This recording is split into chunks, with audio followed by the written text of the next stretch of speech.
Hey everyone, and welcome. I'm very excited. I'm your host, Rick Bosley, and I'm going to have a frequent guest here. Really, it's his vision and his baby, and I just going to be a long part of the ride. So I'm here. I'm just jump right into it with AI Jimmy. His born name was Jimmy Ledbetter. Now you can call him AI Jimmy.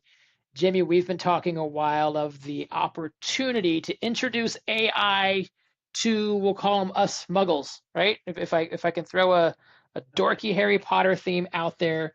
The Sure. Muggle world is now learning AI, and you and I, our relationship started via real estate agent and client, right?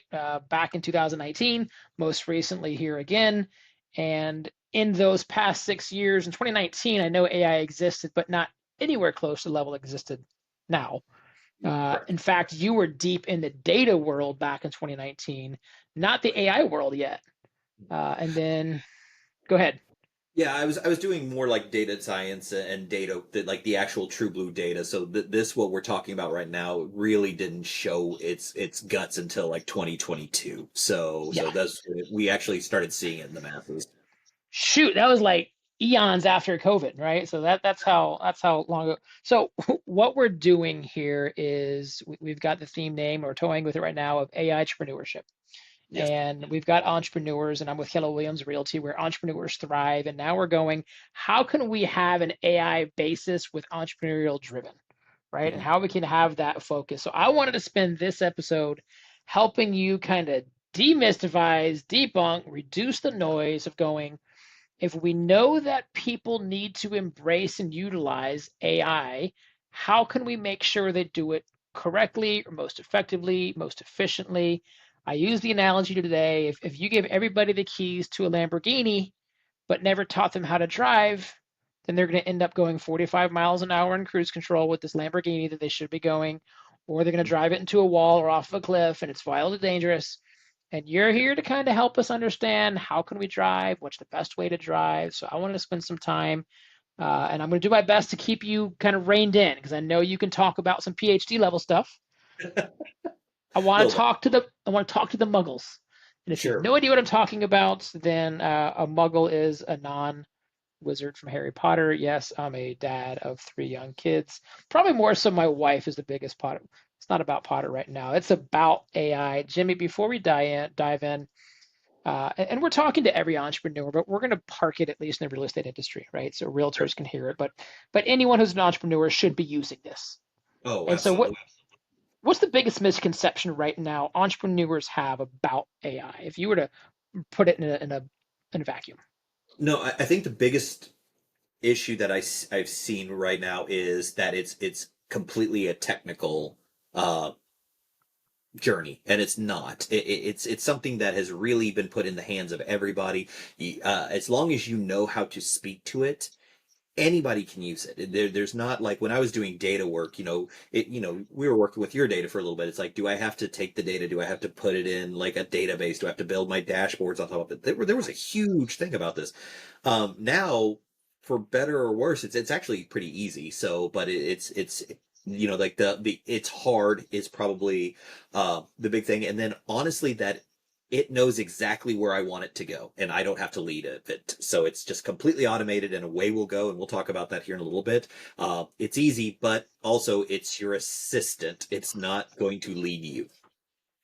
So if we think about the Lamborghini, not only will you teach us how to drive it, but also you're going to teach it how to drive itself, and we get to go along for the ride. Mhm. That will be a different episode to keep us at the entry level conversation of today, right? Correct. Yeah, we absolutely can get to where it is self-driving. But you know what? You've ridden some of those cars where they're like, "Oh, you can self-drive, but don't you dare take your hands off the steering wheel." Like, and that's where I'm seeing a lot of people right now. They're like, "Oh, I'll take my hands off the steering wheel and bump." And that's Right. what our job is to prevent the bump. Then it beeps you and yells at you and says, "Get back over here. You need some coffee." That's what my wife just traded in the 2023 Subaru for a 2001 Excursion. No sensory now, right? So Ooh. Ooh. she's gone diesel. Anyways, fun story there. So when someone says I want to use AI, Jimmy, I don't know AI. I want to use AI, and you're the AI expert. Mhm. What's the first thing you want to tell someone to do if they want to start using AI in their business and their everyday life? So the first thing I always talk about, like, when we're talking about AI, we're talking about what we call generative AI, which is how we talk to it. It generates conversation. So the first thing I always have people do, and this is the thing that most people skip over, is just draw out what is it you want to do. Like what is it I'm going to sit down and I'm going to ask an expert to do. Uh, who do I need to talk to? What's the relevant information? Think about like you, as an entrepreneur, you have a big checkbook and you get to go down and you get to design the perfect team. Cash is no object. You can sit down and build that team out. What does your process look like? Figure that out first. Because that's so important, because when we start talking about what AI does, it makes good ideas go fast and it also makes bad ideas go even faster. So without going in with that quick plan, now y'all, I'm not saying that you have to sit down and diagram and whiteboard everything out, but just what is it that I want to do? That would be where I would start. The second thing after that is really tool selection. You and I have been talking about this a lot. Is getting into a couple of the different what we call models, and in this term we're going to use the term LLM, large language model. That is your AI. That's your ChatGPT. That's your Claude. That's your Meta. Choosing which model and playing with both of them is very important. So you actually gave me a really good example, and I'm gonna there's always two versions of R&D. You can research and develop or rip off and duplicate. I'm gonna rip off and duplicate for a second. It's kind of like your boats. I can buy a boat and it could be a fishing boat. It could be a skiing boat. It could be a yacht. They're all three boats. They do boat-like things, but they do them very, very different. And that's the problem is some people get that first boat and they're like, I'm good here. But it's like, ooh, we really left something behind by not choosing the right boat. So couple things on that. When you say what do we want to do, is this as simple as casting a vision for your business of what problem are you solving? Or are you going specifically what do I want to do with AI? Is it what do I want to do in business? What do I want to do with AI? It's what do you want to do in business? So Okay. is what is the So nothing problem? changes there. What Nothing. problem are you solving? Why do customers give you money? What problem are you solving? That's what we Correct. wanted to. Okay. That's exactly what we wanted to do. And if you think about it this way, Rick, um, when you're building your businesses, you're building on your knowledge base, what you know how to do. How can I replicate that secret sauce, but now put it in the hands of 1,000 autonomous people to actually do that for me? What you understand and being able to convey that message is so key. So, and that could be everywhere from how do you fill out a P&L to how you do research. Honestly, how do I even just draw? How do I doodle something? How do I Yeah. put something on a grid? What is it that makes me special that I can put down and say, AI, make me faster? Well, that's, as it's become part of my new normal, it Hmm. truly is. I know I've got an expert in my pocket at all Hmm. times, who can read a P&L and compare it to the models faster than I could, who can Hmm. review contracts faster than I can, who can do research on products or vehicles faster than I can. I'm scheduling the schedule for my baseball league of 63 teams and 700 kids, and it can do it a heck of a lot faster than I can. So that's again, what am I trying to do? I'm trying to do life, and Right. we're using it for every aspect of life. And I put in my P&L today to one of it, and then I reviewed it. I was like, nope, you're wrong here. Don't forget, this is there. Oh, this Hmm. this doesn't make sense. And it goes back and says, shucks, you're right. But I imagine the more time I can talk with it like that, it's learning what I exactly want from that prompt because it does have memory. And that's the generative AI, the conversation, right? It is, and even taking it back a step. Now, so y'all, for everybody, I've sat with 33 of the Fortune 50s, all four of the Big Four. I've sat with major sports, and every single person has the exact same problem. They use a one sentence prompt and they expect a PhD level answer. Um, think about this with how you communicate. So, Rick, with you and your customers, do you communicate the same way with a PhD who might be like like who might have a background in data science versus somebody who has an MD who's a cardiologist versus somebody who's a teacher? Do you use the same communication with all three people? We're matching EQ, matching IQ, matching behavioral styles and disc profiles, and how you communicate has to vary with the audience, 100%. Absolutely. So think about that with AI. Most people are going to that cardiologist and say, do heart surgery. what do I do? Like, is this something, am I doing a bypass? Am I doing a stent? What am I doing here? And that's where people are just giving it these, what I call one sentence prompts, which for everybody, a prompt is how you talk to the model.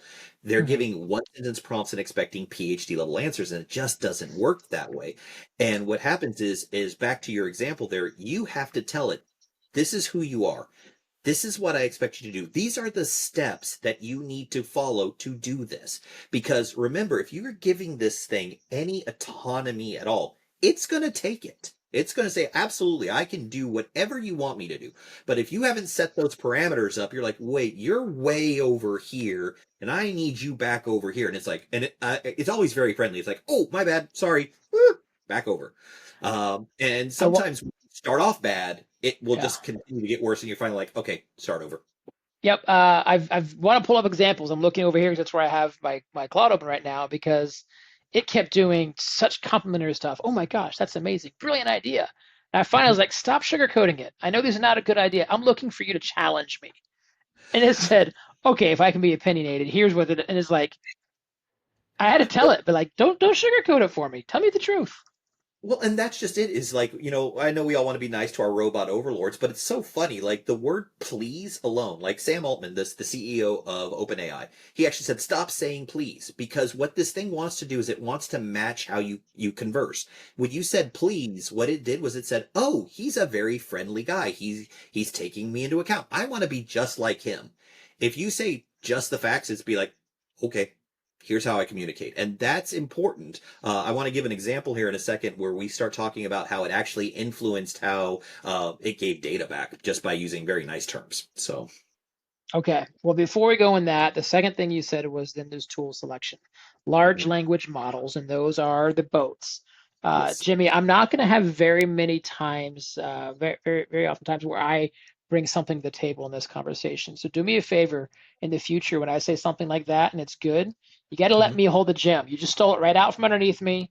I was going to bring it on. It was going to be great. No, because until I got that epiphany, I used to say to each their own. Gemini, Grok, Claude, OpenAI. It was like Pepsi, Coke, Dr. Pepper, to each their own. And I'm going, but it's not to each their own. It's Mhm. what are you trying to do? So I've learned that I started with Gemini and then I went to Chat, which is OpenAI, and now I've got Claude. And I've landed using both Claude and Chat depending on what I'm doing. And I want you to help break down because I love boats. If you want a Mhm. boat, man, I'm your guy that can help you find a boat. I love scouring marketplace. I know the details, the horsepower. Uh, and I say, if you want to do a little bit of everything, go get a deck boat in a hurricane because you can Okay. ski behind it good enough. You can fish behind it good enough. You can do these, you cruise behind it good enough, but it doesn't do anything great. It's not the best in class, but it's not the last in class in anything. So I want to Right. ask you your opinion of number one, what is the equivalent of the deck boat that's going to do everything well, but nothing to the best? And then Mhm. I want us to get elite and break down, and let me know if I'm missing one, but break down Gemini, Okay. Claude, OpenAI, and Grok. Those seem to be the large four that have market share. And tell me Sure. when should an agent use those things versus another? And let me know if I'm missing anything. Can we do that? Yeah, absolutely. So your deck boat. ChatGPT is so by a company called OpenAI is what we say is your jack of all trades but your master of none. It does a fantastic job of being that entry level. Here is how I talk to the model. Here is how I handle a piece of information. It matches tone. It is what people go to as the de facto. So, um, and it's great. I mean, for most of my clients, like I actually have them start there because again, just the ease of use. People know it. It's just like hey, this is a comfy set of shoes. Like go ahead and go in there. But then you have to start finding your nuanced use cases from there. So when you're starting off your chat and you're wanting to write something that sounds like you, if you're wanting to do some searches, that is absolutely where you want to start. Now, from there, I have a very I'm a data guy. So your next boat, which is your more like I call it like your speedboat because I need to get to insights quickly. I'm a data guy, and as entrepreneurs, you're probably data people too. There's a company called Anthropic which has a model called Claude. Now, Claude, where it excels is it understands data better than anything. I always say call it your pocket geek. Like it will sit down with you and it will say, "Okay, Rick, you just had your P&L. I understand how Excel works. I understand how data works. So let me take and dump that out. And now I can start having a conversation with the data." It does a fantastic job in that. If I want to, I was actually working on something for the house I bought, where I actually said I want to put my furniture on a grid. It actually put it on a grid and just it understood the geometry and everything really really well. It's more. And I'm going to use the term technical, but I don't mean it's something that a non-technical user can't work with. But it's that architect that's sitting there saying, "Here's how I build your business plans. Here's how I lay out your social media uh, your LinkedIn, your YouTube, everything how to put together." It does a phenomenal job of that. It's actually one of my favorites. Actually, if I could tell stories outside of school, I sent you an article the other day. Actually, OpenAI uses Claude to do a lot of its coding. So even they say, yeah, from a coding and data perspective, that's it. So I'm going to stop there for a second because I you look like you have a couple questions. Well, I learned this maybe 2 weeks ago because we had a vacant office I'm looking to convert into a media room. And I Mm-hmm. took a picture of it and I sent it to Claude and to chat. And I said, make this a media room. And I gave Mm-hmm. it the instructions. And I said, I want this style, and then two desks and two chairs. And OpenAI actually did virtual staging for me. Mm-hmm. And I saw plants and I saw rugs and I saw pictures and it looked great. And Claude gave me what would look like a grid and graph with this is 3 foot by 4 foot. And it was just blocks because it was to scale and it was specific. And so we thought about this for listing our home. When we had listing photography, we used to pay a virtual assistant. Well, now I can take that picture, I can throw it into ChatGPT, say virtual stage this for me with this style, this model, and it can do it. But we're not going to take that and actually go give it to a contractor to go make measurements because it's going to be all. So that to me was the loud and clear of going. One is visually pleasing, the other one is specific and correct. And I love the coding and actually preparing for this interview. I asked Claude, do you know who Jimmy Ledbetter is? It said, nope. And so I thought, where's the best place I can teach it who you are? And I went to your LinkedIn profile, Yep. Control A, Control Copy, Control C, and it went boom. And now it knew about you because your LinkedIn's your professional profile. And Right. it even referenced in here something about your analogy of how to train your dragon metaphor when you were at Epic Universal Yep. because you made a LinkedIn post about that. So it told me, ask him about the dragon metaphor. And I think that's a lot of that. So tell the audience about your dragon metaphor because your LinkedIn profile was there and Claude liked it. So okay, so the dragon metaphor. So my son and I love we love going through the theme parks, and if you're in the Orlando area, Epic Universe is fantastic, so awesome. Um, the thing was is like everybody with AI. If you saw the movie How to Train Your Dragon, it was all about these Vikings who were scared to death of these dragons, and they were fighting these dragons. They were trying to kill these dragons off. So that was, and that's the way people look at AIs. They're like, stay away from me.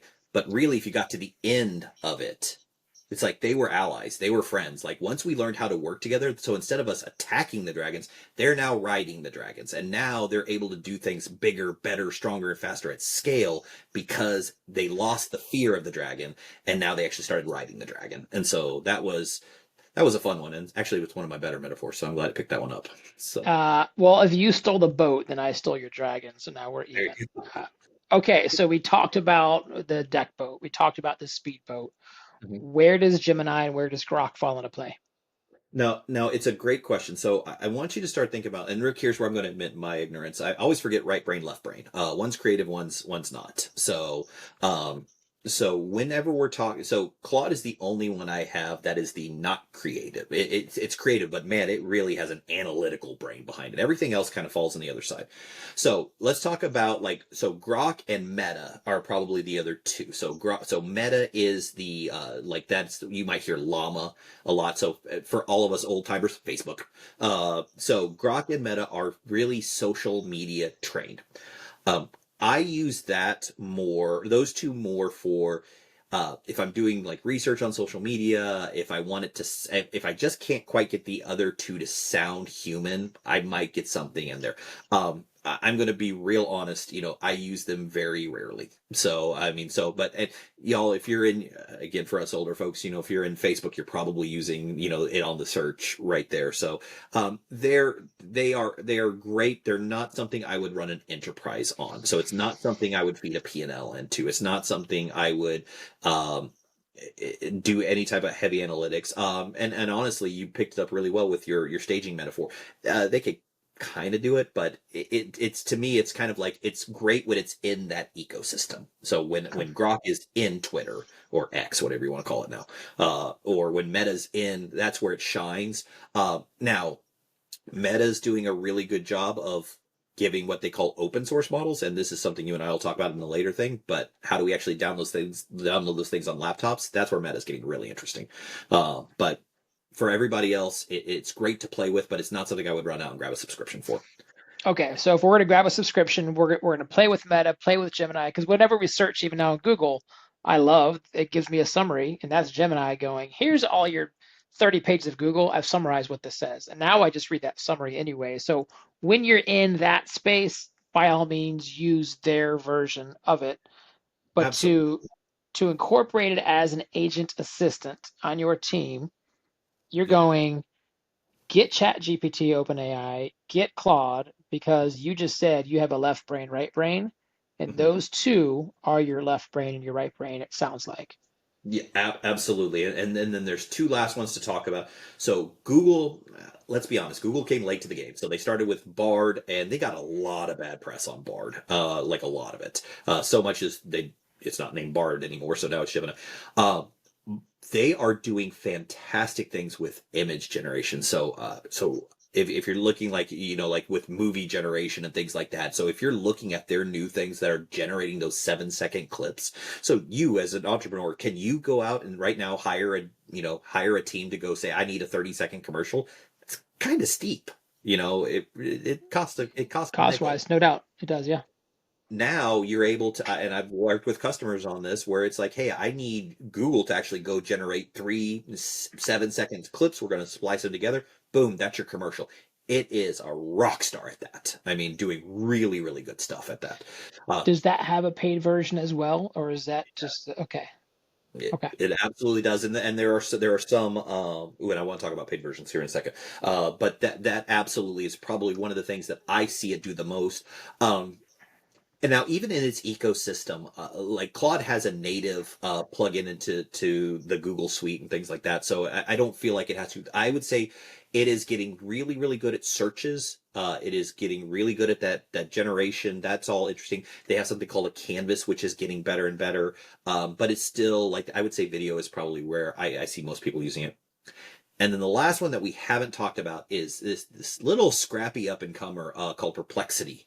And Perplexity is interesting because they're trying to be the Google of AI, and they do a phenomenal job of research. Like, hey, in your world, I need to research this property. It will actually go, oh, well, I need to go to XYZ website here. I need to go XYZ website here. I need to go to the board of realtors. I need to go to planning and zoning. It does a really great job of doing research. So it's kind of like on its own a little bit. It has its own business model. But they're doing some really cool automations that both excite and scare the snot out of me. But So as we're going through this, I'm listening as a host producer of this episode, and I want to take it, I want to transcribe it, I want to turn mhm, it into notes, and I want to create a one-page cheat sheet. And mhm, it's going to be what's the LLM, excuse me, yeah, what's the there you LLM, go. and Mhm. what's the best use. Uh, and enlighten me if I were to download the transcript and then say create some one pagers for me. Which product are you using for that? I actually like Claude for that because Okay. when I'm sending something off to Claude I think handles what we call multi-step a lot better. So because I don't just want to write something for LinkedIn or YouTube, I want to do all the things all at once, and it does a better job of me saying, okay, this is what AI Jimmy sounds like for YouTube. This is what I sound like for TikTok. This is what I sound like, and it's going to Okay. take it, scrap it, and it puts it all together. Now, if you're wanting to get into kind of the onesie twosies, you could go to OpenAI, but I typically go to Claude on that one. Okay, I love it. Let's shift gears a little bit because you gave an email out to kind of your inner circle this morning of some big changes. And last week was a massive change in the AI world. It was a Yep. small, tiny blip of the radar for the muggles, but for you, it was like, holy smokes! So Yep. talk to us about what happened in ChatGPT OpenAI last week. Yes. So okay. So whenever these models start updating, you start hearing different versions. So when we started with ChatGPT, we started with a version called 3.5, and 5 has been like this North Star for a little bit. Like everybody's talking about how 5 is coming, and it is going to solve world hunger, and it's going to do all of the good things. And so there's some, I spent all weekend playing with this thing, and I'm actually giving executive briefings on it this week. So here's what I'm telling everybody as far as the way GPT-5 came out. So the first thing that they did was they introduced something called agents. Now, you and I are going to have a whole different thing on this one. So an agent, I always say AI is like this. People like to give it lots of instructions. It's kind of like when my wife tells me, Jimmy, I need you to do these 10 things. She's going to be lucky if I do 5, and she's going to be lucky if 2 are done right. So that's just the way it is. And so AI is very much the same way, because I am not a handy person at all. If she tells me, hey, I need you to go hang something, that's not good. It's going to be done kind of eh. Um, so she wants me to go ahead and, like, hey, I need you to fix the router at home. Boom, I got that. I can handle that. I'm gonna knock it out of the ballpark. So these agents have come out, and what it is it's basically OpenAI's version of how do I send you a group of people and they're going to figure a task out. Now that's exciting. That's very exciting. So, and the world of agentics is really where we're going. Um, Now the problem with it is people don't know how to communicate it. So that's why I teased up the how do you communicate with a cardiologist is different than a historian, etc. So what people are going to have to do is they're going to have to get very, very good at writing prompts. And we're actually going to see an evolution of this going from what we call prompt engineering, which how do we state questions, to context engineering. How do I set out my entire business plan? Here's the data you need. Here's the person you need to talk to. Here is what steps you need to follow. Like that entire plan has to be laid out because it wants to be helpful. It wants to help you out. It's needy. I mean, it really, for lack of a better term, it is. But now people are like, I don't understand how you got there, and they're just kind of and it is kind of a black box. So when I'm doing agentics, I actually will set out like, here's the flow, but now we're kind of hoping that it understands exactly how to put that together. So that's one thing that is both a good thing and a bad thing. Y'all, when you're using this, it is okay to tell OpenAI, show your work. Rick's heard me tell this joke a million times. I always hated in school, like when I was doing long division, show your work. I can do it in my head. AI, I don't trust you. How did you get to this answer? You as an entrepreneur, if you're going to make a business decision based on this, by golly, that thing better explain to me exactly how it got to that piece. Now, it also came up with a couple of really other interesting things. So, it expanded the amount of information that it can take in. So let's go to cars for a second. Different models have different trunks. Back to your Lamborghini, I've got a trunk about this big, so I can only fit that much information on it. So there are times where I need my truck so I can fit in lots of information. So that they put in the ability to bring in more and more information in there, which is a good thing and a bad thing. So that's we're going to let people get lazy for a second. It's like, so imagine you, Rick, if you're like, I've seen how you run your data. You actually do a really good job with your data. And if you just say, I'm going to throw everything at it and tell me how to run my business, it's Hmm. going to give you the old college try. But is it something that you're willing to base your business off of? So That part to me is scary. It's reduced the amount of what we call hallucinations, which is when it makes something up. Yeah. But it's based, is it using the right data? So, and then the last thing that I think is important is just security behind it. I actually sent that to you and some of the other market leaders today. Um, People are using this and they don't understand to turn off the ability to share your data. So y'all, this is important. Hint, hint, star, star. It's on the final. If you're using any of these, make sure you're either using a paid version, and we don't. Rick and I do not get any kickbacks from any of these. I mean, this is just honest goodness truth. Or make sure you turn off the ability to feed data in, because if the other piece of news that happened was a lot like OpenAI turned the prompts off for the free people and they just let it free and they said, here, this is how people are communicating. That causes a lot of different issues, like a Well, and lot. it needed to do that because it needed to collect its own data by going, Mm-hmm. what are people asking and what do people need and how do we do it? So every time you put in a data, every time you put in a prompt, every time you ask a question, especially if you didn't click that make it private, and they don't say, do you want it private? Because of course everyone wants it private. They make it almost seem like it's charity. Hey, can we use this to help improve our model? Well, that's what they're Help. saying is going, we're going to steal your stuff and it's going to be public to whoever wants it. So that's where you go and turn it off. Absolutely. It's called help. So for OpenAI, it's called help improve the model for everybody. And there are times where if I'm feeling, when I'm feeling charitable, I'm like, you know what? I'm doing a bigger project. I'll turn that on and I'll share that out. But I'll tell you real quick, like right now, if I found out that one of your agents had that turned off and they sent my contract through, and there's a chance that it could train on my data. When I use the term train, that means it then learns my information. I'm not going to be happy, and with data, and now data leakages happen, but this is Yep. just us being lazy. Yep.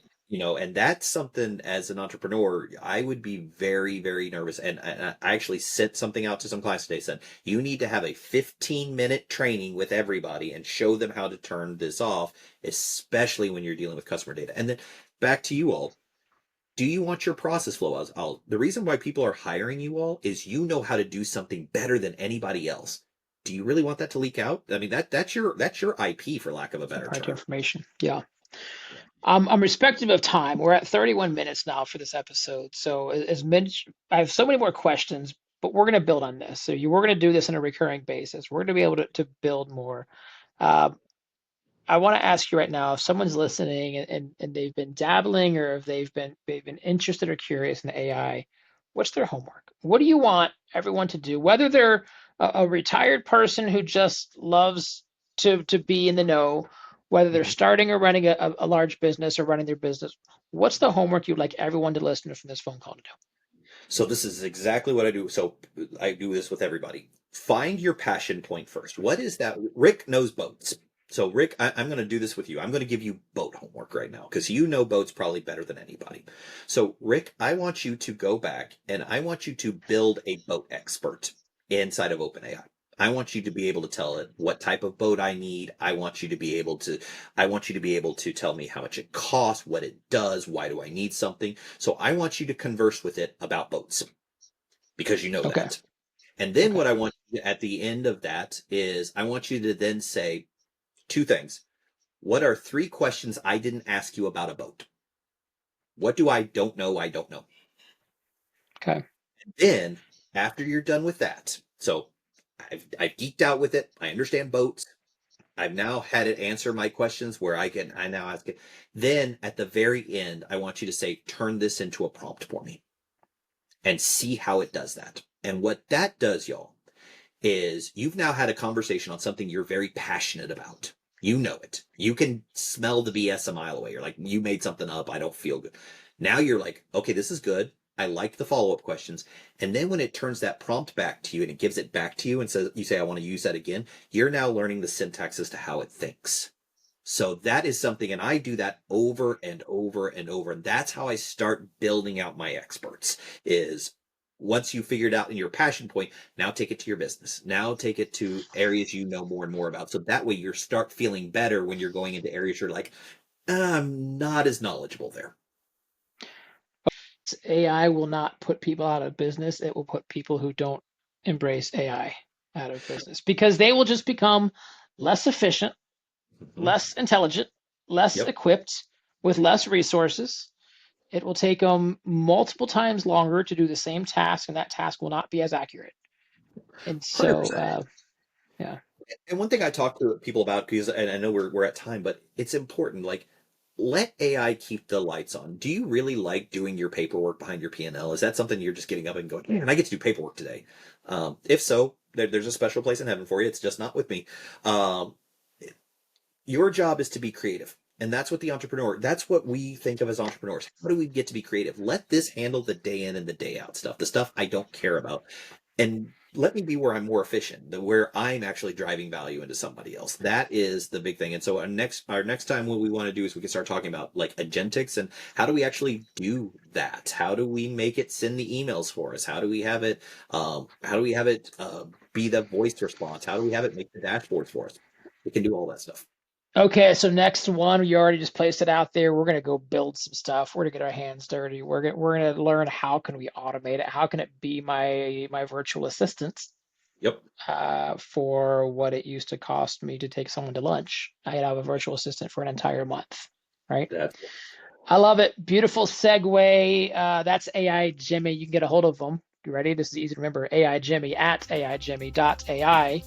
And of course, if I can help you in any way through coaching, through real estate, or through anything entrepreneur, please reach out to me. We are both entrepreneurs at heart and teachers. So we're here. Hopefully, you enjoyed the episode, and we look forward to hearing you next time. Thanks, as always, Jimmy. We'll catch you this side. Take care.